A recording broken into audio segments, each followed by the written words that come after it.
Shalom, selamat pagi saudara-saudara.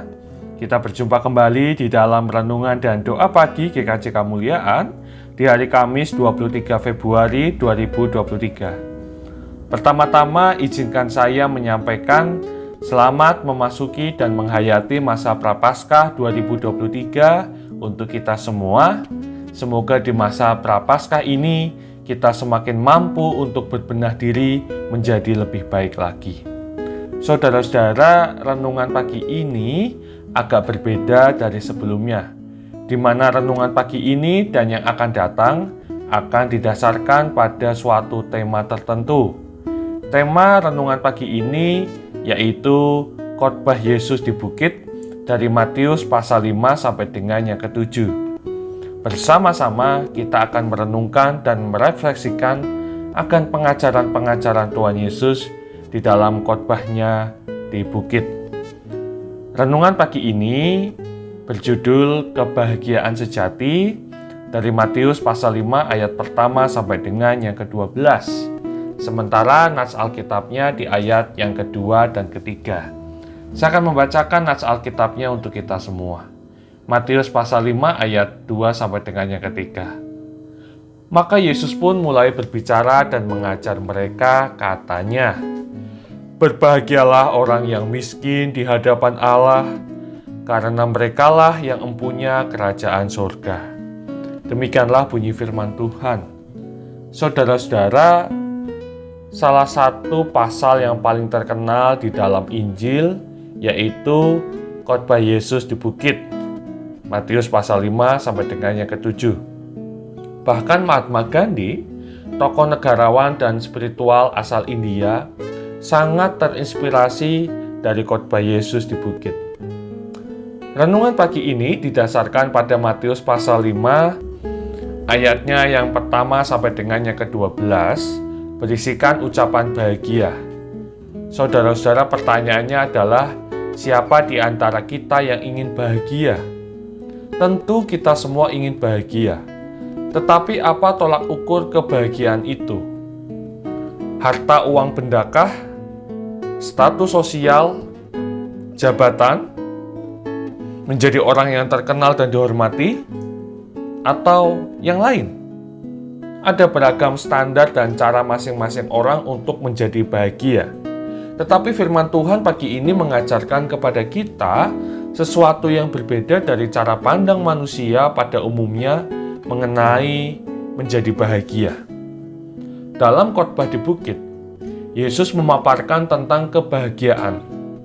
Namun ketika mendengarkan paparan tersebut, segera kita merasakan hal yang tidak biasa. Mari kita perhatikan bahwa Tuhan Yesus mengatakan, "Berbahagialah bagi orang yang miskin di hadapan Allah, orang yang berduka cita, orang yang dianiaya oleh sebab kebenaran." Demikian ada 8 berkat atau kebahagiaan yang dapat dimiliki seseorang, dan semuanya berisi standar yang berbeda dari yang dunia pahami, bahwa kebahagiaan bukanlah saat kita memiliki banyak harta, hidup yang baik-baik dan lancar tanpa masalah. Justru dalam pergumulan, dalam kesediaan untuk mencari kebenaran, dan dalam kebaikan yang dilakukan di tengah dunia, saat itulah berkat Tuhan akan menjadi nyata. Saudara-saudaraku yang dikasihi Tuhan, janganlah kita menggantungkan kebahagiaan kepada standar bahagia di luar Tuhan. Standar Tuhan untuk kebahagiaan seringkali berbeda dari apa yang sekitar kita bisa berikan. Kebahagiaan orang Kristen adalah ketika kita bisa menjadi berkat bagi yang lain. Ketika kita disakiti, tetapi kita memilih untuk mengampuni dan mengasihi. Ketika kita melayani, walau tidak banyak orang yang melihat dan memberikan apresiasi. Ketika kita memilih untuk mengorbankan kepentingan pribadi demi kepentingan bersama. Saudara-saudara yang dikasihi Tuhan, kebahagiaan sejati di dalam Kristus bisa kita terima dan nikmati ketika kita berusaha mengejar kehidupan sesuai dengan kehendak Tuhan. Khususnya di masa Prapaskah ini, mari kita berusaha menjalankan hidup yang seturut dengan kehendak Tuhan.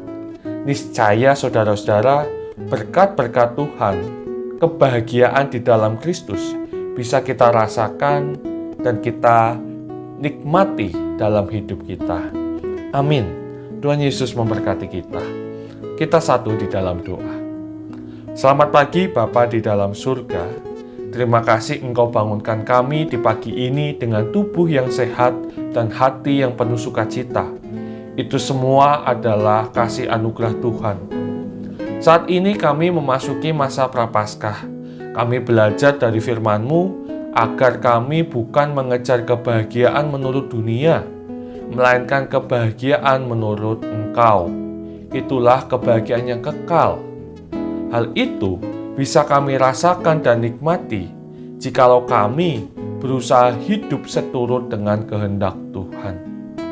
Kiranya Roh-Mu yang kudus menolong dan memampukan kami. Bapa yang penuh kasih, saat ini kami hendak memulai aktivitas kami di pagi ini.